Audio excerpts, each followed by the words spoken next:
Right. Okay. So, also, can you talk to us a little bit about where you're from, like, your upbringing, if you feel comfortable talking about that? Yeah, of course. Okay. I'm from Brooklyn, New York, born and raised more or less, because my parents went out of their way, even though like they were already living there at the time. They went out their way to make sure I was birthed in a really good hospital, allegedly good hospital here in Manhattan, and but then I spent my whole childhood in Brooklyn.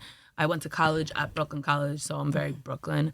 But Brooklyn. I did live in Jamaica, Queens for several years because I was in foster care. Okay. So from like 14 to 18, I would say, or like 13 to 18, 14 to 19. It was like 5 years I spent in foster care. What age range was that?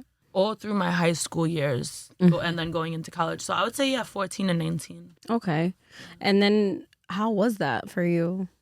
Very positive. Positive. Okay. Extremely positive experience, because I grew up in a super struggle situation, and I never had my parents like gift me for doing well. They always just affirmed that I needed to do well, like you do well in school or fuck you, shit like that. I didn't really have like nice clothes growing up or nothing. I had to like steal shit to get what I wanted and just get it by any means. So going into foster care suddenly, it was a completely different beneficial experience for me, because it's like, yo, just for me going to school and doing good and doing the shit that I'm supposed to do, you're going to take me shopping, you're going to buy me clothes, you're going to like help me get my driver's license, you're going to put me through driver's ed, all that shit that I never thought was an option because my family could not afford it. So like when I first was in foster care, my pops wanted to fight for me back, and I basically begged him, like, please let me stay here. I love So you here. liked being in your foster family, and I made friends with like the girls. We're still cool to this day.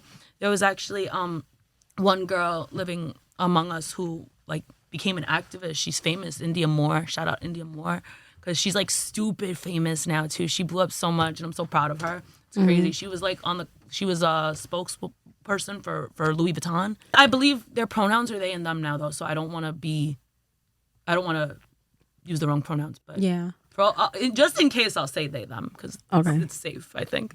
But yeah, they blew up. They're doing so good, and they became a spokesperson for Louis Vuitton, all this shit. And everyone I kind of lived with there amounted to something. We all like really flourished together. And you know what's crazy that you say that about foster care is that I know a couple people who were in foster care, and now as adults they really are powerful too. Like they are in really big positions, like, and they're doing great for themselves, and they're creative. I love to hear it. And I'm just like, there's wow. such a bad stereotype around it too that kind of I feel like youth that don't understand how beneficial foster care can be because of all the negative stereotypes and connotations surrounding it, they end up going in with the wrong mindset, and they sabotage themselves. And I'd love for kids to know, like, yo, that shit's a great experience. You do the damn thing there. You collect your, like, coins in there. Do what you got to do. Get your passport. Get your license. All that.